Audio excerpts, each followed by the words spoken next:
இப்போ வந்து என்னன்னா நம்ம ஒரு கான்செப்ட் ஆஃப் குவார்டைல்ஸ் அப்படிங்கறத பத்தி பார்க்க போறோம். சரி, இந்த குவார்டைல் அப்படிங்கிறது என்ன?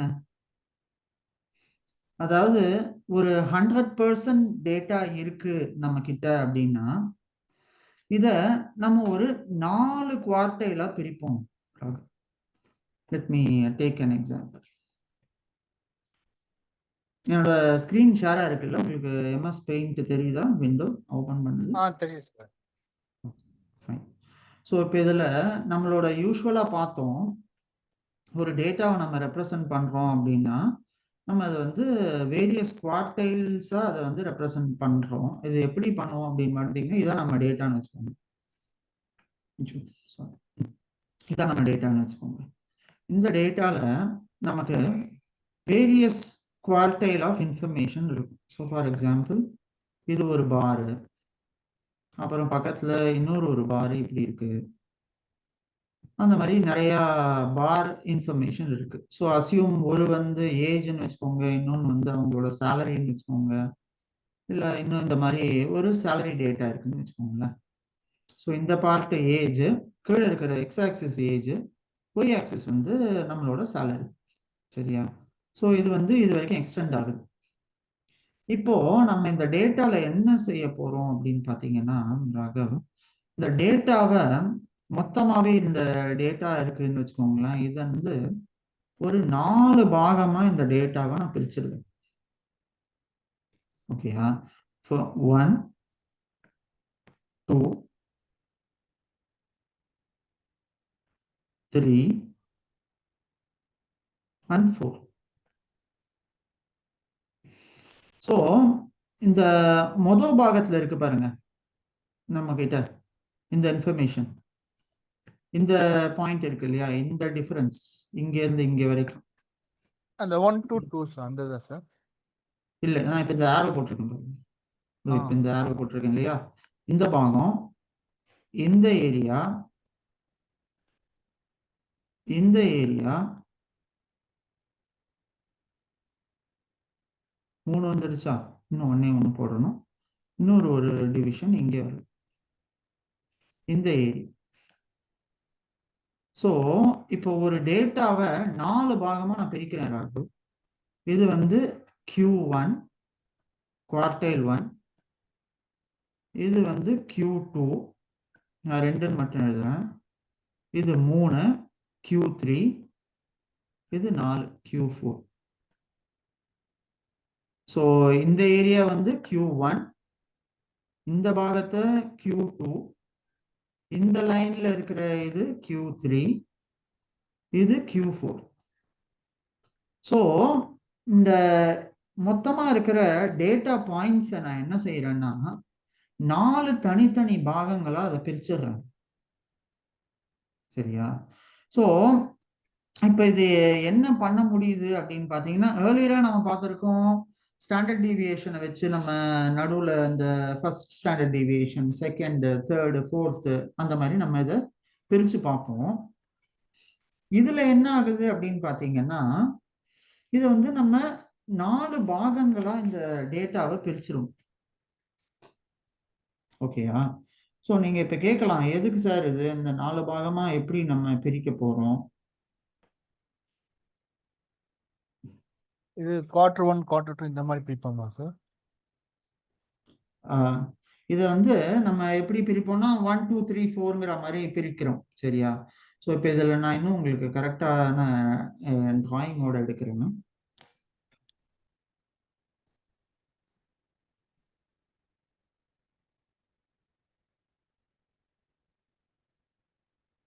ஓகே, ஸோ இங்கே நம்ம கூகுளில் பார்க்கலாம், இதில் இன்னும் உங்களுக்கு பெட்டரான ஐடியா கிடைக்கும்.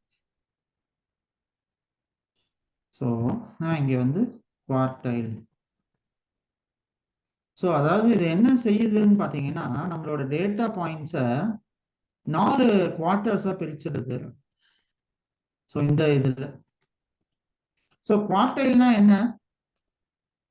ஸோ ஒவ்வொரு டைலா நம்ம டேட்டாவை பிரிக்கிறது, அதுல 4 டைல் இருக்கு. ஸோ நான் இங்க உங்களுக்கு காமிச்ச மாதிரி இங்க பாருங்க, இது Q1 இந்த லெஃப்ட் ஹேண்ட் சைடு 25, அதாவது 100% டேட்டாவை 25% பிரிப்பேன். ஓகேயா? ஸோ 100% ஒரு டேட்டா இருக்கு. அந்த டேட்டாவை நான் 4 பாகமா பிரிக்கிறேன். ஒரு குவார்டைல்ல 25% இருக்கும். ஸோ இது குவார்டைல் 1, குவார்டைல் 2, 3, 4 எல்லாமே ஈக்குவலான 4 பாகங்களா இருக்கும். ஸோ நடுவில் இருக்கிறது நம்ம என்ன சொல்லுவோம்? மீடியன்னு சொல்லுவோம். ஸோ நடுவில் யூஸ்வலா நம்மளோட டேட்டா படி என்ன இருக்கும்னு பாருங்க, அது வந்து மீன் நம்ம சொல்லுவோம். ஆனா இந்த குவார்டைல் கான்செப்ட்ல பாத்தீங்கன்னா நம்ம குவார்டரா பிரிக்கிறதால நடுவில் இருக்கிற டேட்டா ஏன்னா 50% இருக்கும். அதனால இது வந்து மீடியன்னு சொல்லுவோம். புரியுதா உங்களுக்கு? ஸோ இப்போ இதுல என்னன்னா, நம்ம இந்த டேட்டாவை 4ஆ பிரிக்கும் போது என்ன ஆகும்னா, first quartile, second quartile, third quartile, fourth குவார்டைல்னு சொல்லுவோம். ஸோ அதாவது இந்த ஃபர்ஸ்ட் குவார்டைல் வந்து இருக்கிற லோவஸ்ட் இருக்கிற டேட்டாலாம் இங்க இருக்கும். செகண்ட் குவார்டைல்ல கொஞ்சம் மீடியமா இருக்கிற டேட்டாஸ் எல்லாம் இங்க இருக்கும். தேர்ட் குவார்டைல்ல கொஞ்சம் பெட்டரா இருக்கிற டேட்டாலாம் அதுல இருக்கும். டாப் குவார்டைல்ல இருக்கிறதுலே பெஸ்டா இருக்கிற டேட்டாலாம் அதுல இருக்கும். ஸோ இந்த குவார்டைல்ங்கிற கான்செப்டை வச்சுதான் நம்ம வந்து பர்சன்டைல்னு ஒரு கான்செப்ட் இருக்கு. இதுவும் இதே தான். பர்சன்டைல், குவார்டைல் ரெண்டுமே ஆல்மோஸ்ட் சிமிலர் தான். இவங்களும் அதான் சொல்லியிருக்காங்க. Quartiles also correspond to percentiles. Q1 is 25th percentile, Q2 is 50th, Q3 is 75th. So அதே மாதிரி இந்த இந்த பாகமா இதை பிரிக்கிறதால என்ன ஆகும்னா, இது வந்து பர்சன்டேஜ் கிடையாது, இதை நம்ம வந்து பர்சன்டைல்னு சொல்லுவோம்.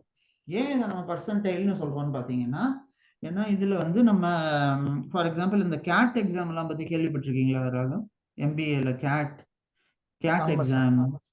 ஸோ அந்த கேட் எக்ஸாம்ல எல்லாம் பாத்தீங்கன்னா பர்சன்டேஜ் கிடையாது, பர்சன்டைல் ஸ்கோரிங் தான்.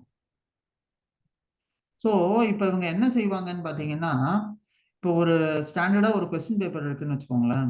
அந்த கொஸ்டின் பேப்பரை கொடுத்து எல்லாரையும் எக்ஸாம் எழுத சொல்லுவாங்க. இப்போ நான் வந்து 75 மார்க் வாங்கியிருக்கேன்னு வச்சுக்கோங்க, சரியா? நான் வந்து 75 மார்க் வாங்கியிருக்கேன். ஆனா எல்லாருமே மற்ற ஸ்டூடெண்ட்ஸ் எல்லாருமே 75க்கு கீழே தான் வாங்கியிருக்காங்க. அப்போ நம்ம பர்சன்டேஜ்னு சொன்னா எனக்கு எவ்வளவு பர்சன்டேஜ் கொடுப்பீங்க? எல்லாருமே 75 கீழே சார். எல்லாரும் 75 கீழே வாங்கியிருக்காங்க, நான் 75 வாங்கியிருக்கேன். இப்போ எனக்கு பர்சன்டேஜ்ல நம்ம மார்க்க சொல்லணும்னா என் மார்க் எவ்வளவு பர்சன்ட் வாங்கியிருக்கேன்னு சொல்லுவீங்க? 75%. 75? 75% சார். 100%னா சொல்லலாம். ஆனா பர்சன்டேஜ்ல என் மார்க்க நான் வந்து 75%ன்னு சொல்லுவேன். ஆனா இதுல நம்ம இந்த கான்செப்ட் படி நம்ம சொல்லும் போது என்ன ஆகும்னு பாத்தீங்கன்னா, என்னோட மார்க்க நான் 100%ன்னு சொல்லுவேன். ஏன் இதை நான் 100%ன்னு சொல்லுவேன்? ஏன்னா நான் வந்து இங்க மார்க் வாங்கியிருக்கேன், இல்ல ராகவ் வந்து இங்க மார்க் வாங்கியிருக்காரு, மற்ற ஸ்டூடெண்ட்ஸ் எல்லாருமே இவரை விட கீழே தான் இருக்காங்க. So which is lower than you. So நீங்க டாப் பர்சன்டேஜ்ல நீங்க மார்க் வாங்கினதால நீங்க வந்து உங்களோட மார்க்கை 100%ஆகவும், உங்களுக்கு அடுத்தது இப்ப நான் வாங்கியிருக்கேன்னு வச்சுக்கோங்க, நீங்க 80 வாங்கியிருக்கீங்க, நான் 75 வாங்கியிருக்கேன். ஸோ உங்க மார்க் தான் 100%டைலா கன்சிடர் ஆகும். என் மார்க் ரெண்டாவதா வந்ததால எந்த 99%டைலா வரும். சரியா? ஸோ இதுதான் ராகவ் இந்த பர்சன்டைல்ங்கிற கான்செப்ட்ல ஒரு முக்கியமான விஷயம். ஸோ எல்லா நேரமுமே நம்ம வந்து டேட்டாவை கம்ப்யூட் பண்ணும்போது பர்சன்டேஜஸ்ல பண்ண மாட்டோம். சில நேரத்துல சில டேட்டாக்கு பர்சன்டைல் வச்சு கம்ப்யூட் பண்ணுவோம். அதுக்காக தான் நான் உங்களுக்கு இந்த எக்ஸாம்பிளை பத்தி பேசுறேன். புரியுதா Raghav? Are you with me? புரியுது சார். ஸோ இதுதான் பர்சன்டைல் ஸ்கோரிங்னு சொல்லுவோம். இது வந்து ஒன் ஆஃப் த முக்கியமான மெத்தட்ஸும் அது. சரியா? ஸோ இந்த குவான்டைல எப்படி கண்டுபிடிக்கணும்னு இவங்க ஒரு எக்ஸாம்பிள் கொடுத்துருக்காங்க. இது வந்து Q1, இது Q2, Q3, Q4. ஸோ இந்த மாதிரி 4 பாகமா இந்த டேட்டாவை பிரிப்பாங்க. அதுக்கப்புறம் அந்த டேட்டால இருக்கிற அவுட்லயர்ஸை இதெல்லாம் பத்தி அவங்க பார்ப்பாங்க. ஸோ இதுல வந்து நிறைய கொஞ்சம் கான்செப்ட்ஸ் இருக்கு. இன்டர் குவார்டைல் ரேஞ்சுன்னு ஒன்று இருக்கு, சரியா? அது வந்து என்ன செய்வாங்க சார் இதுல வந்து அப்படின்னா, ஃபோர்காஸ்டிங் பண்ண முடியுமா சார்? இல்ல, இது ஃபோர்காஸ்டிங்க்கு நமக்கு யூஸ் ஆகாது. இது எதுக்கு நமக்கு யூஸ் ஆகுதுன்னு பாத்தீங்கன்னா, இதுல வந்து டேட்டா ரெப்ரசன்டேஷனுக்கு தான் ராகவ். ஸோ ஃபார் எக்ஸாம்பிள் என்ன ஆகுதுன்னா, அவுட்லயர்ஸ் ரொம்ப இருக்குன்னு வச்சுக்கோங்களேன். நான் உங்கள்கிட்ட போன கிளாஸ் சசியும் நீங்களும் இருக்கும்போது ஞாபகம் இருக்கா உங்களுக்குன்னு தெரியல, நான் வந்து ஸ்டாண்டர்ட் டீவியேஷன் எடுத்துட்டு இருந்தேன். ஸ்டாண்டர்ட் டீவியேஷன் உங்களுக்கு நான் எடுத்துட்டு இருந்தேன். ஸோ ஸ்டாண்டர்ட் டீவியேஷன் எடுக்கும்போது நான் உங்கள்கிட்ட ஒன்று கேட்டேன், இந்த மாதிரி ஸ்டாண்டர்ட் டீவியேஷன் மீனால அஃபெக்ட் ஆகுமா ஆகாதான்னு. கரெக்டா? அஃபெக்ட் ஆகாது சார். ஆகுமா ஆகாதா? ஆகாது சார். மீனால அஃபெக்ட் ஆகாதா ஸ்டாண்டர்ட் டீவியேஷன்? சரி, ஸ்டாண்டர்ட் டீவியேஷன் என்ன ராகவ்? ஸ்டாண்டர்ட் டீவியேஷன்னா ஒரு எரர் வேல்யூ வந்து கரஸ்பாண்டிங்கா இதாகுது சார். சம் ப்ராடக்ட் வந்து எரர் டிஃபெக்ட் கண்டுபிடிக்கிறது சார். இல்ல ராகவ், ஆக்சுவலா நீங்க ஸ்டாண்டர்ட் டீவியேஷனை இன்னும் கொஞ்சம் நல்லா பார்க்கணும்னு நினைக்கிறேன். ஸோ ஸ்டாண்டர்ட் டீவியேஷன்ங்கிறது என்னன்னா, மீன்ல இருந்து எவ்வளோ வேல்யூ இது தள்ளி போயிருக்கு அப்படிங்கிறத பொறுத்தது தான் ஸ்டாண்டர்ட் டீவியேஷன். ஸ்டாண்டர்ட் டீவியேஷன்ங்கிறது என்ன? மீன்ல இருந்து ஒரு பர்டிகுலர் வேல்யூ இருக்கு அந்த குரூப்ல. நம்ம இந்த எக்ஸாம்பிள் கூட பார்த்தோமே ராகவ், உங்களுக்கு புரியலையா ஸ்டாண்டர்ட் டீவியேஷன் தான்?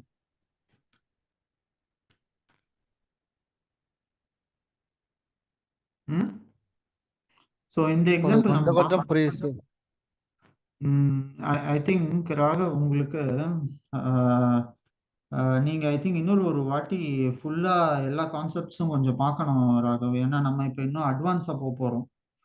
ஸோ நீங்க இன்னும் அடுத்த கான்செப்ட் நான் உங்களுக்கு போறதுக்கு, நீங்க இதுக்கு முன்னாடி இருக்கிறது உங்களுக்கு புரிஞ்சா மட்டுமே தான் நம்ம அடுத்தது உங்களுக்கு புரியும்.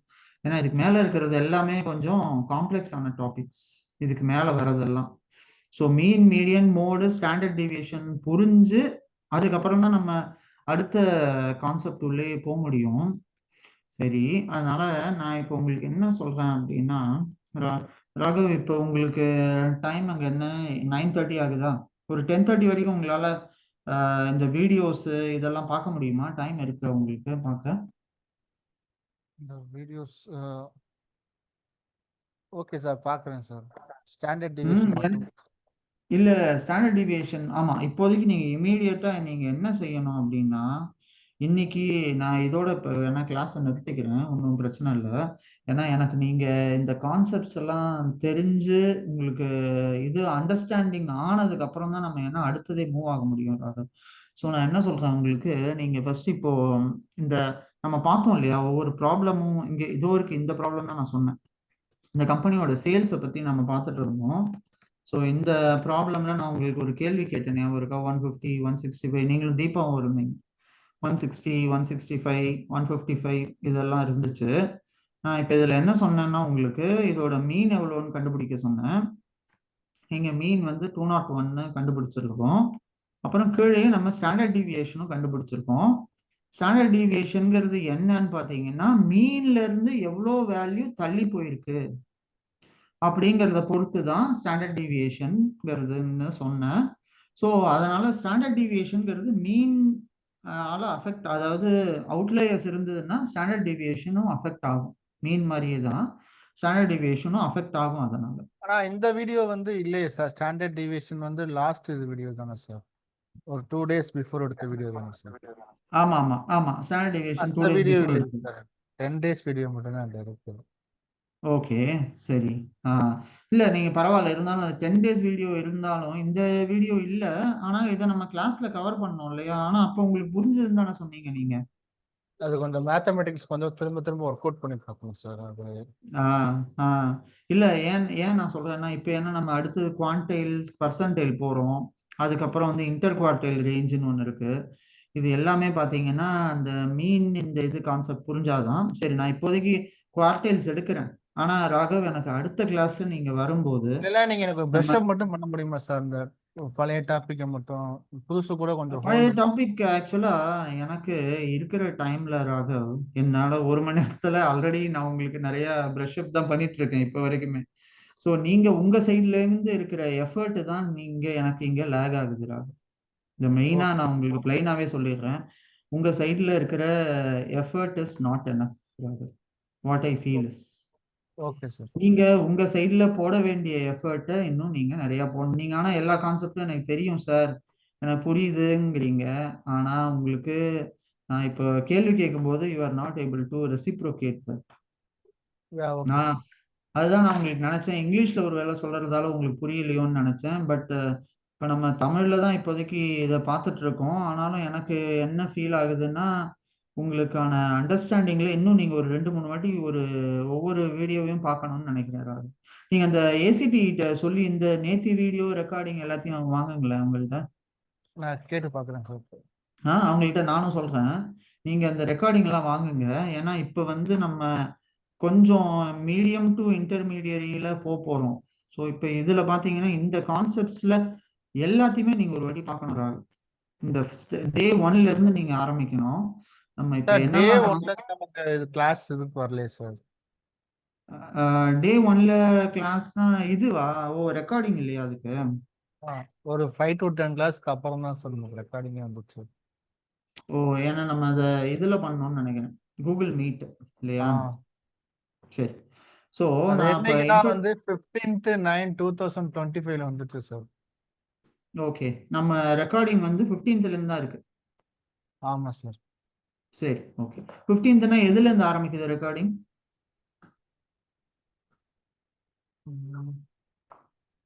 ஒரு நிமிஷம் சார். ஸோ நம்ம நோட்ஸ் இருக்கே ராகவ், ஒரு நிமிஷம் இருங்க. ரெக்கார்டிங் இல்லை, அது கரெக்ட். ஆனா நம்மளோட நோட்ஸ் இங்க இருக்குமே, நீங்க அந்த நோட்ஸ் பாத்தீங்களா? நான் என்னோட கூகுள் டிரைவ் போறேன்.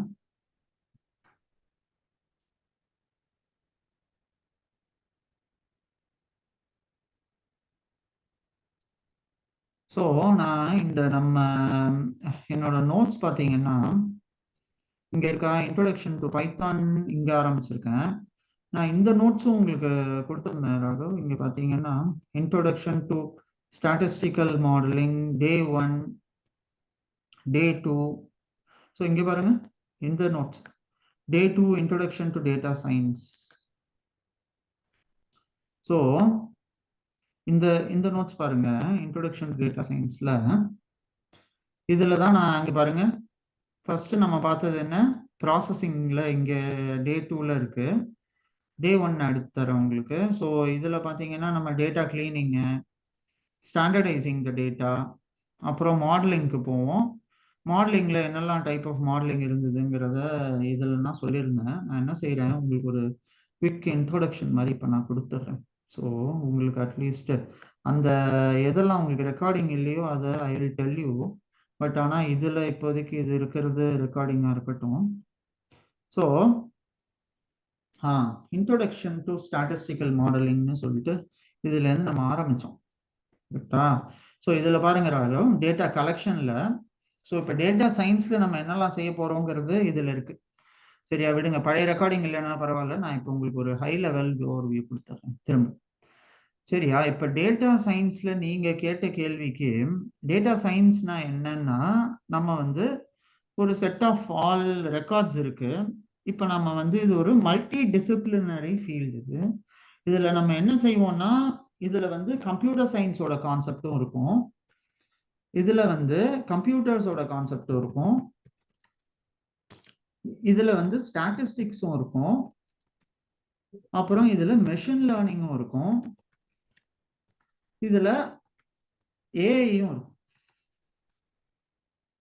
ஸோ இப்போ இது எல்லாம் சேர்ந்த ஒரு கான்செப்ட் தான் நம்ம டேட்டா சயின்ஸ்னு சொல்லுவோம். இதை நம்ம ஏன் இதை டேட்டா சயின்ஸ்னு நம்ம சொல்றோம் அப்படின்னு பார்த்தீங்கன்னா, இது வந்து நமக்கு ஒரு டேட்டா அனாலிசிஸ் பண்ணுறதுக்கு ஹெல்ப் பண்ணும்.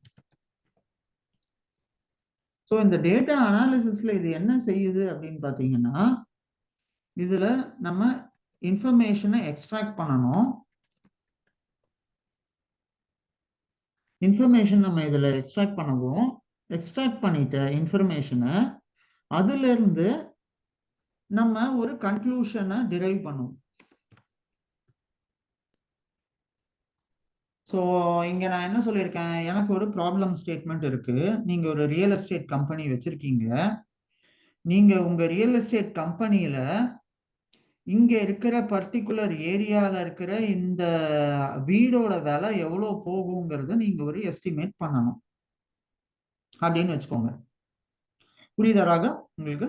நம்ம இங்க வீட்டோட இதை நீங்க எஸ்டிமேட் பிரைஸை எஸ்டிமேட் பண்ணணும். இதை நீங்க எப்படி கண்டுபிடிப்பீங்க? ஒரு நார்மல் டேட்டா சயின்டிஸ்டா எடுத்தீங்க அப்படின்னா ஃபர்ஸ்ட் நீங்க அந்த வீட்டோட ஸ்கொயர் ஃபீட் என்ன, அதோட லேண்ட் வேல்யூ என்ன, அதோட கைட்லைன் வேல்யூ என்ன அப்படிங்கறத தெரிஞ்சுப்பீங்க. கைட்லைன் வேல்யூனா கவர்மெண்டோட வேல்யூ என்னங்கிறது தெரிஞ்சுப்பீங்க. அந்த வேல்யூவை வச்சு ஒரு வீடு நம்ம கட்டுறோம் அப்படின்னா வீட்டோட கன்ஸ்ட்ரக்ஷன் காஸ்ட் இருக்கும், லேபர் இருக்கும், எல்லாத்தையும் அந்த காஸ்டையும் நீங்க ஒரு எஸ்டிமேட் பண்ணுவீங்க. அதுல உங்க வீடு எவ்வளவு ஸ்கொயர் ஃபீட்டுங்கிறத 4000 ஸ்கொயர் ஃபீட்னா இன்டூ த ஸ்கொயர் ஃபீட் ரேட்டை போட்டு மல்டிப்ளை பண்ணுவீங்க, ஒரு வேல்யூ வரும். சரி, இது மட்டும்தான் வீட்டோட விலையை டிட்டர்மைன் பண்ணுமா? இது மட்டும் பண்ணாது. அப்ப வேற என்ன இதோட முக்கியமா? அந்த ஏரியா எப்படி இருக்கு, அந்த லொக்காலிட்டியில பக்கத்துல ஸ்கூல்ஸ் இருக்கா, பக்கத்துல டிரான்ஸ்போர்ட்டேஷன் எப்படி இருக்கு, பஸ் இருக்கா இல்ல ட்ரெயின் இருக்கா, லோக்கல் கம்யூட்டுக்கு என்ன வசதிகள் இருக்கு, அப்புறம் அந்த ஏரியால செக்யூரிட்டி எப்படி இருக்கு, அப்புறம் அந்த ஏரியா பக்கத்துல காலேஜஸோ இதுவோ ஏதாவது பக்கத்துல இருக்கா, உங்க ஆபீஸ்ல இருந்து எவ்வளவு தூரம் அந்த இடம், இது அவுட்டரா இன்னரா எங்க இருக்கு, இதுக்கு பக்கத்துல ஏதாவது கவர்மெண்ட் ஆபீசஸ் இருக்கா, போலீஸ் ஸ்டேஷன் எவ்வளவு தூரம், இல்ல ஒரு பக்கத்துல தண்ணி இருக்கா, தண்ணி இருக்குன்னா அது அதோட சோர்ஸ் என்ன, இந்த மாதிரி பல ஃபேக்டர்ஸ் இருக்குதா ஒரு ப்ராஜெக்ட்ல நீங்க எடுத்தீங்கன்னா. ஸோ இப்போ எல்லா ஃபேக்டர்ஸையும் நான் அனலைஸ் பண்ணி அண்டர்ஸ்டாண்ட் பண்ணி அதுல இருந்து நான் ஒரு கன்க்ளூஷனுக்கு வருவேன். எப்படி நான் கன்க்ளூஷனுக்கு வருவேன்? நான் வந்து என்ன செய்வேன்னா, நான் வந்து இந்த ஃபேக்டர்ஸ் எல்லாத்தையும் எடுத்துட்டு இதுக்கு நான் ஒரு ஈக்குவேஷன் மாதிரி நான் ஒன்று ஃபார்ம் பண்ணுவேன். அந்த ஈக்குவேஷனை தான் நம்ம வந்து ஒரு ஃபார்முலான்னு சொல்றோம், இல்லை நம்ம டேட்டா சயின்ஸோட அவுட்புட்னு சொல்றோம், மாடலோட அவுட்கம்னு சொல்றோம். ஸோ இந்த டேட்டாவெல்லாம் ஃபர்ஸ்ட் நான் கலெக்ட் பண்ணணும். ஸோ அந்த கலெக்ஷன் ப்ராசஸ்க்கு தான் நான் வந்து ஃபர்ஸ்ட் டேட்டா சயின்ஸ்னு ஒன்று யூஸ் பண்ணுவேன். இதை வச்சு நான் ஒரு ஈக்குவேஷன் ஒன்று கண்டுபிடிக்கிறேன். அந்த லைன் வந்து இப்படி இருக்குன்னு வச்சுக்கோங்க, நான் கண்டுபிடிக்கிற ஈக்குவேஷன் அதுல இப்படி இருக்கு. ஆனா என்னோட இது என்ன, இந்த லைன் என்னங்கன்னா இந்த எக்ஸ் வேல்யூவையும் இங்க இருக்கிற வேரியபிள்ஸ் எல்லாம் நம்ம இப்ப பேசணும் இல்லையா, வீடு, வீட்டோட டிஸ்டன்ஸ், டிரான்ஸ்போர்ட்டேஷன், அப்புறம் ஸ்கூல்ஸ், இது எல்லாமே ஒவ்வொரு வேரியபிள். ஸோ இது வந்து பிரைஸ், இது வந்து வேரியபிள்ஸ்னு வச்சுக்கோங்களேன். இந்த மாதிரி நான் இப்போதைக்கு 2 வேரியபிள் தான் உங்களுக்கு காமிக்கிறேன். ஸோ இந்த மாதிரி 2 வேரியபிளை வச்சு நான் பண்ணும்போது என்ன ஆகுதுன்னா, என்னோட ஆக்சுவல் பாயிண்ட் வந்து இங்க இருக்கு. சரியா, என்னோட ஆக்சுவல் பாயிண்ட் இங்க இருக்கு, ஆனா என் லைன் வந்து இங்க இருக்கு. சரியா, நான் இப்ப இதுக்கு ஒரு ஈக்குவேஷன் கண்டுபிடிக்கிறேன். இந்த ஈக்குவேஷனோட பேரை நான் வந்து என்ன வைக்கிறேன்னா, இந்த equation equal to Y equal to MX plus C அப்படிங்கிறது இந்த ஈக்குவேஷனோட பேரை நான் வச்சிருக்கேன். ஸோ இந்த ஈக்குவேஷனை வச்சு நான் இந்த எக்ஸோட வேல்யூவையும் இந்த எம்மோட வேல்யூவும் நான் கண்டுபிடிச்சிட்டேன் அப்படின்னா, சிங்கிறது கான்ஸ்டன்ட். அதாவது இந்த லைன் இங்க வந்து எங்க ஜீரோல இது எப்ப மீட் ஆகுதோ அந்த பாயிண்ட்டை தான் சின்னு சொல்லுவோம். இது வந்து ஜீரோவா கூட இருக்கலாம், ஸோ இல்ல ஒரு கான்ஸ்டன்ட் வேல்யூ 1 கூட இருக்கலாம். ஸோ அதனால இது வந்து ஒரு கான்ஸ்டன்டா நம்ம வச்சுப்போம். ஸோ நமக்கோட மெயின் பர்பஸ் இந்த எக்ஸ் வேல்யூவையும் இந்த எம் வேல்யூவையும் கண்டுபிடிக்கிறது தான் ஆகும் இந்த பர்டிகுலர் டேட்டா சயின்ஸ் ப்ராப்ளத்துல. ஸோ இப்போ நீங்க இந்த ஈக்குவேஷனை கரெக்டா நீங்க செட் பண்ணிட்டீங்க அப்படின்னா, சில நேரம் இந்த லைன் வந்து இப்படி இருக்கு, நான் வந்து என்ன பண்ணுவேன், இல்ல இது இன்னும் பர்ஃபெக்டான லைனா இல்லை, எனக்கு இந்த மாதிரி லைன் இது இன்னும் பெட்டரா இருக்குங்கிற மாதிரி தோணுது, அதனால நான் இந்த லைனை இன்னொரு வாட்டி கண்டுபிடிக்கிறேன், திரும்ப இதுவும் இன்னும் பர்ஃபெக்டா இல்லை, இன்னும் பர்ஃபெக்ஷனுக்கு எதிர்பார்த்து இப்படி கண்டுபிடிக்கிறேன், இது இன்னும் பெட்டரா இருக்க மாதிரி இருக்கு. இந்த மாதிரி பல லைன்ஸ் ஆர் ஈக்குவேஷனை நான் கண்டுபிடிக்கிறேன். Each and every thing is a அல்காரிதம்னு வச்சுக்கோங்களேன். ஸோ எது இருக்கிறதுலயே பெஸ்ட் லைனோ அந்த லைனை தான் நான் வந்து என்னோட ஈக்குவேஷனா கன்சிடர் பண்ணுவேன். புரியுதா? ஸோ இந்த லைனை நம்ம எப்படி கண்டுபிடிக்கிறோம் அப்படின்னு பாத்தீங்கன்னா, இதுதான் அல்காரிதம் நம்ம சொல்றோம், இதுதான் மாடலிங்னு சொல்றோம். இப்போ வந்து ஒய் லைனை கண்டுபிடிக்கிறதுக்கு தான் இந்த எம்எக்ஸ் பிளஸ் சின்றதை யூஸ் பண்றோமா சார்? ஆமா, இந்த ஃபார்முலாவை நம்ம டிரைவ் பண்றோம். ஸோ இந்த எம்எக்ஸ் பிளஸ் சிங்கிறது என்னன்னா, இந்த ஃபார்முலால ரெண்டு ஈக்குவேஷனா இருக்கும். ஸோ இதுவே உங்களோட ஹவுஸ் பிரைஸ் ப்ரெடிக்ஷன்ல நம்ம இதை யூஸ் பண்ண போறோம்னு வச்சுக்கோங்களேன். ஹவுஸ் பிரைஸ் ப்ரெடிக்ஷன்ல பாத்தீங்கன்னா, இந்த எம்எக்ஸ் பிளஸ் சில இந்த வேல்யூ என்னவா இருக்கும்னா, எக்ஸோட வேல்யூ x1 x2 x3 x4ன்னு இருக்கும். ஸோ ஃபார் எக்ஸாம்பிள் இதுல வந்து x1 வந்து உங்களோட square feet of the house, x2 வந்து உங்களோட ஸ்கூல்ஸ், நியர்பை ஸ்கூல்ஸ், x3 வந்து நியர்பை ஹாஸ்பிட்டல்ஸ், x4 வந்து டிரான்ஸ்போர்ட். ஸோ இந்த மாதிரி ஒன்றும் ஒவ்வொரு பேராமீட்டரா இருக்கும் ராகு. ஸோ இந்த எம்எக்ஸ் பிளஸ் சின்னு அவங்களுக்கு சிம்பிளா இருக்க மாதிரி இருக்கும், ஆனா இதுல வேரியஸ் பேராமீட்டர்ஸ் இருக்கும். அந்த வேரியஸ் பேராமீட்டர்ஸை வச்சு நான் ஒரு ஈக்குவேஷன் ஃபார்ம் பண்ணணும். அதுதான் என்னோட மெயின் எய்ம் இந்த டேட்டா சயின்ஸ் ப்ராஜெக்ட்ல. அந்த ஈக்குவேஷன் எப்படி இருக்கணும்னு பாத்தீங்கன்னா, அது வந்து எல்லா பாயிண்ட்ஸையும் ஒரு ரெப்ரசன்டேட்டிவான ஈக்குவேஷனா இருக்கணும். அதே நேரத்துல இந்த பாயிண்ட்டை வச்சு நான் புதுசா வேற ஒரு இடத்துல ஒரு வீடை பத்தி கண்டுபிடிக்கணும்னா இது யூனிவர்சலாவும் இது வந்து ட்ரூவான பாயிண்டா இருக்கும். அதுதான் என்னோட main goal of data science. Sir main goal of data சயின்ஸ்ல வந்து அந்த வேல்யூ ஃபைண்ட் பண்ணுங்க சார், நியூமெரிக்கல் வேல்யூ. இந்த அல்காரிதமோ இல்ல ஒரு ஈக்குவேஷனையோ நம்ம ஃபைண்ட் பண்ண போறது தான் நம்மளோட main goal of data science. So இந்த டேட்டா சயின்ஸ்ல என்ன நம்ம செய்வோம்னு பாத்தீங்கன்னா, நீங்க என்கிட்ட ஒரு கேள்வி கேட்டீங்க, சார் ரியல் எஸ்டேட்ல இது எப்படி யூஸ் ஆகுது அப்படின்னா, நீங்க ஃபர்ஸ்ட் ரியல் எஸ்டேட்ல என்ன ப்ராப்ளத்தை நீங்க கண்டுபிடிக்க போறீங்கிற ப்ராப்ளம் ஸ்டேட்மெண்ட் ரொம்ப கிளியரா இருக்கணும். ஸோ இந்த நான் கொடுத்த கொஸ்டின்ல நம்ம ஹவுஸ் பிரைஸ் ப்ரெடிக்ஷன் பண்ண போறோம். அதனால நான் வந்து வீட்டோட விலையை கண்டுபிடிக்க போறேன், அந்த ஏரியாவை பொறுத்தோ இதை பொறுத்தோ மற்ற பேராமீட்டர்ஸை பொறுத்தோ. ஆனா உங்களோட ப்ராப்ளம் என்னவா இருக்க போகுதுங்கிறத நீங்க உங்க பிசினஸ் டீமோட டிஸ்கஸ் பண்ணணும். பிசினஸ் டீம்னா யாரு? உங்க கம்பெனியோட மேனேஜிங் டைரக்டரா இருக்கலாம், உங்க மார்க்கெட்டிங் டீமோட ஹெட்டா இருக்கலாம். ஸோ இந்த மாதிரி ஆளுங்களோட நீங்க டெய்லி இன்டராக்ஷன் இருக்கும் ஆஸ் அ டேட்டா சயின்டிஸ்டா. இப்ப அவங்க வந்து உங்களுக்கு சொல்லுவாங்க, டேட்டா சயின்டிஸ்டா வந்து இப்ப நம்ம கிராஃப் தான் உங்களுக்கு போட்டு கொடுப்போமா சார்? நான் இப்ப உங்களுக்கு கிராஃப் போடுறத பத்தி சொல்லவே இல்லையே இதுல. எங்க இருந்து நீங்க கிராஃப் தான் போட்டு கொடுப்போம்னு கேட்டீங்க? எதை வச்சு இல்ல இப்ப கேட்டீங்க? இது போடுவோம்ல அல்காரிதம், இது இப்ப லாஸ்டா பார்த்தோம்ல ஸ்டாண்டர்ட் டீவியேஷன் இதெல்லாம். ஆமா, அதுல வந்து நம்ம XYZல வந்து எக்ஸ் லேபிள் ஒய் லேபிள் வந்து வேல்யூ கொடுத்துருப்போங்களா, அந்த மாதிரி தான் கொடுப்போமான்னு நான் கேட்குறேன். இல்ல, அதாவது கிராஃப் தான் போடுவோமான்னு கேட்டீங்கன்னா கிராஃபும் போடுவோம். அதுக்கான ஆன்சர் கிராஃபும் போடுவோம், விஷுவலைசேஷனும் பண்ணுவோம், டேட்டாவை அண்டர்ஸ்டாண்டிங்கும் பண்ணணும், அதுக்கான அல்காரிதமும் எழுதணும், அதை ட்ரெயின் பண்ணணும், அதை டெஸ்ட்டும் பண்ணணும், வேலிடேட் பண்ணணும், ஃபைனல் அவுட்கம்க்கு டாக்குமெண்ட்டும் பண்ணணும். ஸோ இந்த டேட்டா சயின்டிஸ்ட்னு நம்ம வெளியில பார்க்கும்போது ரொம்ப ஃபேன்சியா இருக்கும் ராகவ். ஆனா one of the toughest and most skillful job இந்த கரண்ட் இண்டஸ்ட்ரியில இருக்கிறதுல data scientist is number 1 in that.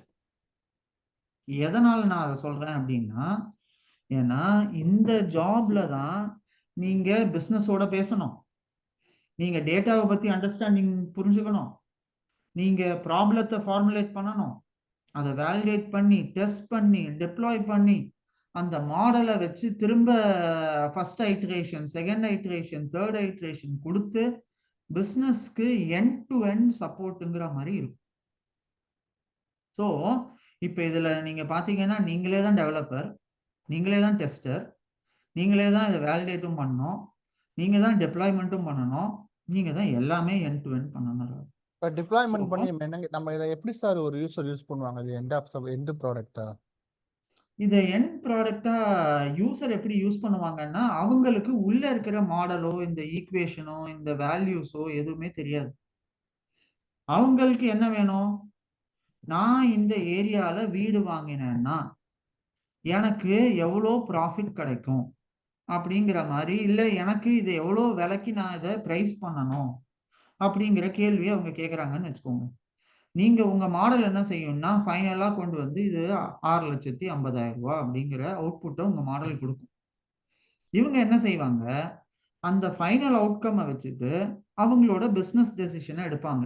ஓ, 6,50,000 ரூபாய் நான் இதுக்கு பிரைசிங் பண்ணணும்னா இதுக்கு நான் எவ்வளோ என்னோட ப்ராஃபிட் இருக்கும், இதுல நான் என்னோட மற்ற காஸ்ட் எல்லாம் எவ்வளோ இருக்கணும், எவ்வளோ இது பண்ணணும்னு அவங்க அதுக்கேற்ற மாதிரி பிளானிங் பண்ணுவாங்க, பிசினஸ் டெசிஷனை எக்ஸிக்யூட் பண்ண.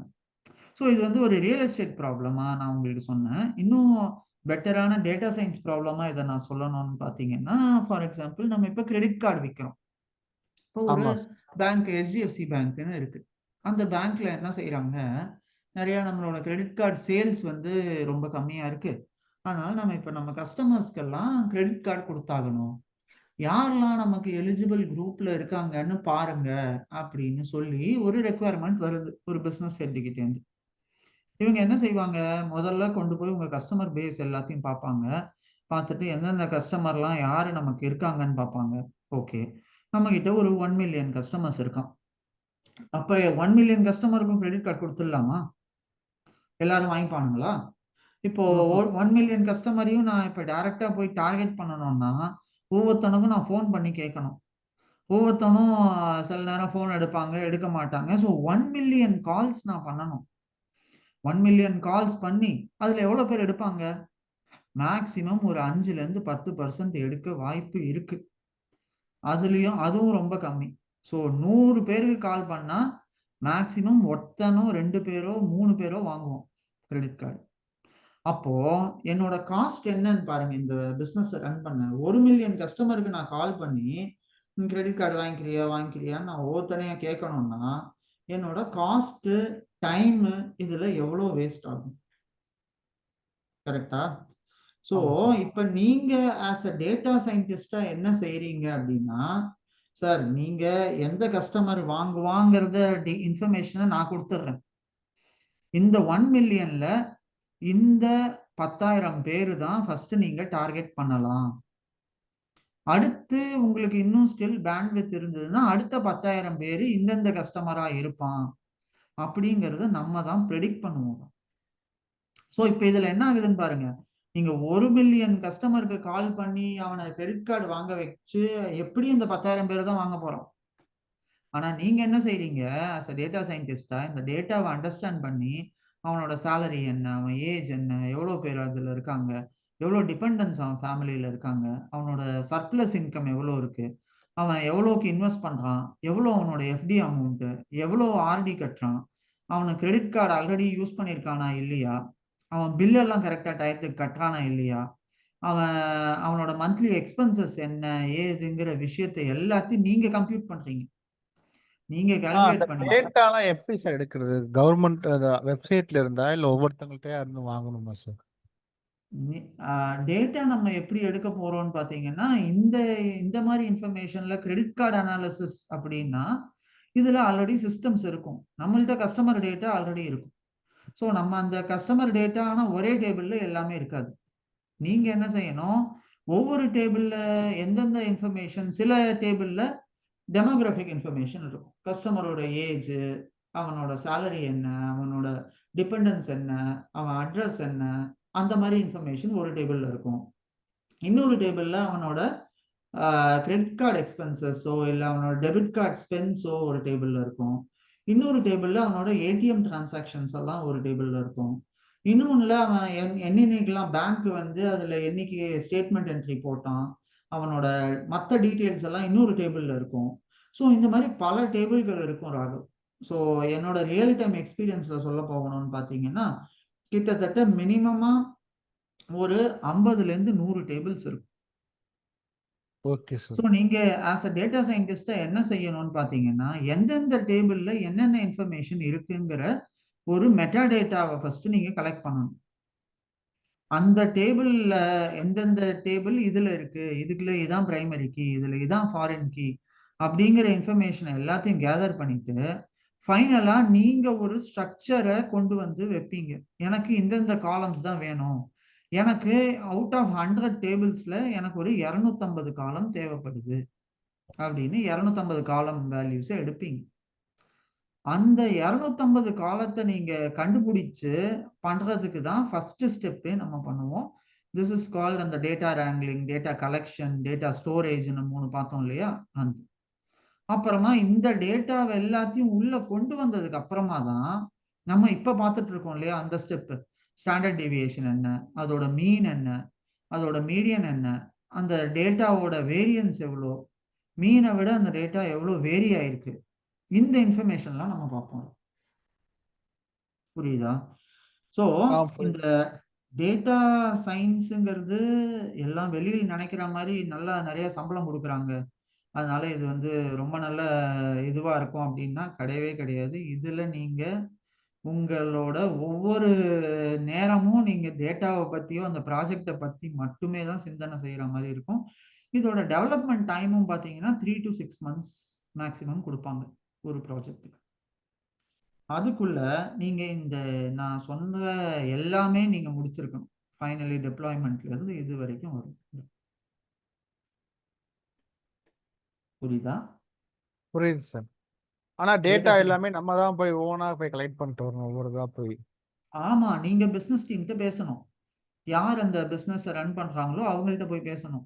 யார் இந்த ப்ராப்ளம் ஸ்டேட்மெண்ட் உங்கள்ட்ட கொடுத்தாங்களோ அவங்க மேனேஜரோ இல்ல அவங்களோட இதுவோ சிஇஓவோ சிஎஃப்ஓ அவங்கள்ட்ட போய் பேசணும். ஒவ்வொரு டீம் ஒவ்வொரு இடத்துல உட்காந்துருப்பானுங்க.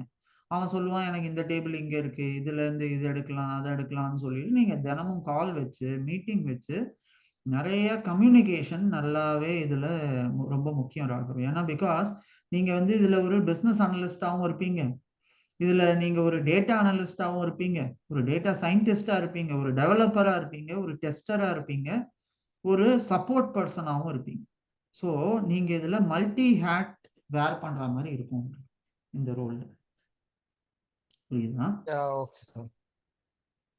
ஸோ இப்போ உங்களுக்கு டேட்டா சயின்ஸோட ஜேர்னி என்னங்கிறது கொஞ்சம் ஐடியா இருக்கா? இப்போ நீங்க இந்த டாக்குமெண்ட் எல்லாம் திரும்ப பார்த்தீங்கன்னா நான் சொன்னதெல்லாம் உங்களுக்கு இன்னும் இதுவா புரியும். ஸோ டேட்டா கலெக்ஷன்ல நான் என்ன செய்யறேன், earlier transactions, bill history, cards, dependents, salary, credit card spending, இது எல்லாமே நம்ம கலெக்ட் பண்றோம். சோஷியல் மீடியாலேருந்து டேட்டா எடுப்போம். அப்புறம் இதை ஸ்டோர் பண்ணுறதுக்கு ஒரு சிஸ்டம் வேணும். அதுதான் நம்ம டேட்டா வேர் ஹவுஸ் இல்லைன்னா டேட்டா பேஸ்ன்னு சொல்லுவோம். அந்த சிஸ்டத்தில் ஸ்டோர் பண்ணிட்டு நம்ம என்ன பண்ணுவோம், அந்த கிரெடிட் இன்ஃபர்மேஷன் எல்லாத்தையும் இப்போதான் நம்ம டிஸ்கிரிப்டிவ் ஸ்டாட்டிஸ்டிக்ஸ்க்கு வர போகிறோம். அந்த டேட்டா எப்படி ஸ்ப்ரெட் இருக்கு, அதோட மீன் என்ன, ஸ்டாண்டர்ட் டிவியேஷன் என்ன, அதோட கார்லேஷன் என்ன, அந்த மாதிரி இன்ஃபர்மேஷன்லாம் கலெக்ட் பண்ணுவோம். அப்புறமா இங்கே தான் மாடலிங்கே வரும். ஒன்ஸ் இந்த இன்ஃபர்மேஷனை எல்லாம் நீங்க கலெக்ட் பண்ணிட்டீங்கன்னா, நான் இப்போ உங்களுக்கு காமிச்சேன் இல்லையா அந்த ஈக்குவேஷன், அந்த ஈக்குவேஷன் ஃப்ரேம் பண்ற இடம் இங்கதான். இங்கதான் நீங்க அந்த ஈக்குவேஷனை கண்டுபிடிப்பீங்க. அந்த மாடலிங், அந்த மாடலிங்க்கு என்னன்னு பாத்தீங்கன்னா நமக்கு வேரியஸ் அல்காரிதம்ஸ் இருக்கு. ஒன்னு லீனியர் ரிக்ரெஷன், நான் இப்ப காமிச்சது உங்களுக்கு லீனியர் ரிக்ரெஷன் அல்காரிதம். இந்த ஸ்ட்ரெயிட் லைனை ஃபிட் பண்றோம் இல்லையா, இது இதே மாதிரி ஸ்ட்ரெயிட் லைனாவே எல்லா நேரமும் இருக்காது. இந்த லைன் வந்து கைண்ட் ஆஃப் லைக் வளைஞ்சு வளைஞ்சு இருக்கும். ஸோ இந்த வளைஞ்சு வளைஞ்சு போற லைனை நம்ம கண்டுபிடிப்போம் பாத்தீங்களா, அது வந்து நம்ம வேற டைப் ஆஃப் ரிக்ரெஷன் ஈக்குவேஷன் சொல்லலாம். ஸோ இப்படி இருக்கும் அந்த லைனு. இது இந்த மாதிரி டைரக்டா இருக்காது. அது எப்படி இருக்கும்னா அந்த ஒரு கர்வா வரும். ஸோ ஒரு கர்வா இருக்கும், இப்படி வரும் அந்த லைன் சில நேரத்தில். ஸோ உங்க டேட்டா பாயிண்ட்ஸ் எல்லாம் இங்க இருக்கும், இதெல்லாம் உங்க டேட்டா பாயிண்ட்ஸ் ஆகும். ஓகேயா? ஸோ இந்த மாதிரி ஒரு கர்வேச்சர் இதோட லைன்ல வரும். ஸோ இது ஒரு விதமான டேட்டா அனாலிசிஸ். ஸோ இது வந்து லாஜிஸ்டிக் ரிக்ரெஷன் சொல்லுவோம்.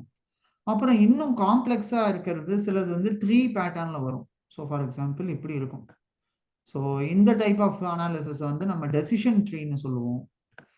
அப்புறம் சிலது குரூப் ஆஃப் டெசிஷன் ட்ரீயை ஒன்னா சேர்த்து இதை ரேண்டம் ஃபாரஸ்ட்னு சொல்லுவோம். ஸோ இப்போ இதுல என்னன்னு பாத்தீங்கன்னா இதுல மல்டிபிள் அப்ரோச்சஸ் இருக்கு. ஸோ உங்களோட ஸ்கோப் இதுல என்னன்னு பாத்தீங்கன்னா நான் உங்களுக்கு, ஏன்னா நீங்க எடுத்திருக்கிற பேட்ச் வைஸ் நான் உங்களுக்கு இதை பத்தின ஐடியா எல்லாமே கொடுத்துருவேன். ஆனாலும் நம்ம உங்களுக்கு ஒரு linear regression and logistic regression அந்த மாதிரி அல்காரிதம்ஸ் இப்போதைக்கு உங்களோட ஸ்கோப்ல அதை மட்டும்தான் பார்க்க போறோம். இன்னும் காம்ப்ளெக்ஸ் அல்காரிதம்ஸ் நிறைய இருக்கு. அதை பத்தி நம்ம உங்களோட கரண்ட் இதுல நம்ம பார்க்க போறது இல்லை. உங்களோட கோர்ஸ் கரிக்குலம்ல அது இல்லை. Okay sir. புரியுதா? ஸோ அதனால இன்னும் கொஞ்சம் காம்ப்ளெக்ஸ் அல்காரிதம் நம்ம பார்க்க போறது இல்லை. ஆனா உங்களோட இதுல நம்ம இப்ப இதுல என்ன செய்ய போறோம், இதுக்கான தேவையான விஷுவலைசேஷன் என்ன, இது தேவையான டேட்டாவை எப்படி அனலைஸ் பண்ண போறோம், எப்படி நம்ம பில்ட் பண்ண போறோங்கிறது பேசிக்ஸ் எல்லாமே நீங்க பார்க்க போறீங்க. அதுதான் நம்ம இப்ப பண்ணிட்டு இருக்கோம். ஓகேயா? Okay sir. ஸோ இப்போ நீங்க என்ன செய்ய போறீங்க ராகவ், இந்த 2 days டைம் இருக்கு உங்களுக்கு, ஃபுல் 2 days இருக்கு.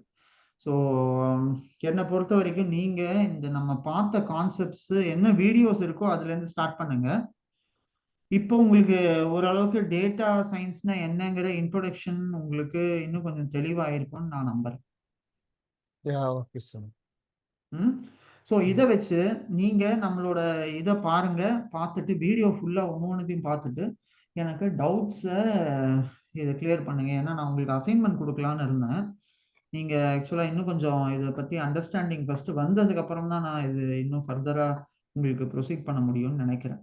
அதனால நீங்க என்ன செய்யுங்க, இதை ஃபர்ஸ்ட் வீடியோஸ் எல்லாத்தையும் பார்த்துட்டு எனக்கு அப்டேட் பண்ணுங்க ராகவ். வாட்ஸ்அப்ல எவ்வளோ பார்த்துருக்கீங்க, என்ன செஞ்சுருக்கீங்கன்னு எனக்கு டெய்லி அப்டேட் கொடுங்க. நாளைக்கும் எனக்கு வாட்ஸ்அப் மெசேஜ் அனுப்புங்க, நாளைக்கும் எனக்கு அனுப்புங்க நீங்க முடிச்சோம்.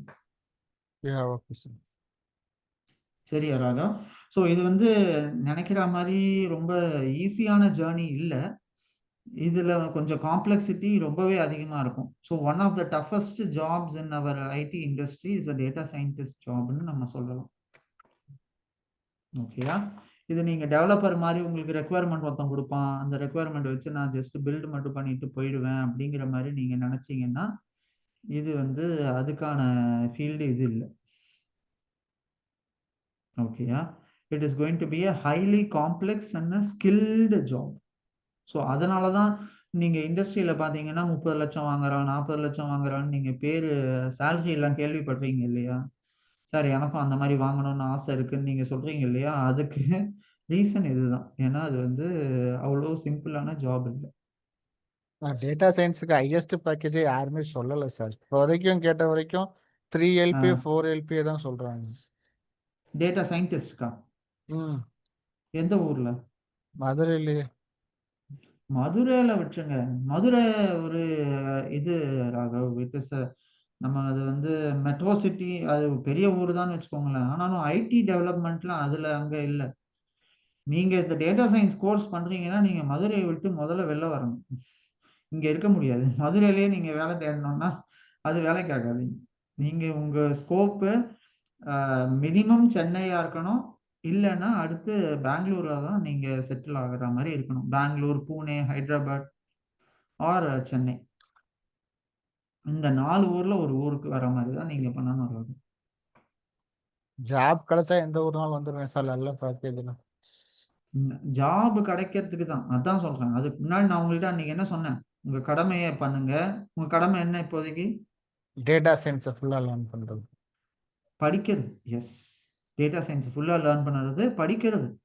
படிக்கிறத முழு மூச்சோட உங்க 100% கொடுத்து நீங்க படிங்க. படிக்கும்போது மற்றதை பத்தி யோசிக்காதீங்க. வேலை கிடைக்குமா, இதுல இது இருக்குமா, அப்படி இருக்குமான்னு பயப்படாதீங்க, யோசிக்காதீங்க. படிக்கிறத உங்களோட கடமையை 100% நீங்க செய்யுங்க ராகுல். தானா உங்களுக்கான பலன் கிடைக்கும். Okay sir. சரியா? நீங்க எனக்கு வரும்போது அடுத்த கிளாஸ் நம்ம சண்டே பார்க்கும்போது இந்த எல்லா கான்செப்டும் நீங்க நல்ல தரவன் கிளியரா இருக்கணும் ராகுல். Okay sir. சரியா? Okay sir. Okay, fine Raghav. So நம்ம இப்போ அந்த ப்ராசஸ்ல இதுல நம்ம இப்போதைக்கு கரண்டா டிஸ்கிரிப்டிவ் ஸ்டாட்டிஸ்டிக்ஸ்ல இருக்கோம். இன்னும் நமக்கு இன்னும் நிறைய இருக்கு. மாடலிங்லாம் அடுத்தது தான் வரப்போம். ஸோ அதுக்கு இன்னும் டைம் இருக்கு நம்ம உள்ள வரும்.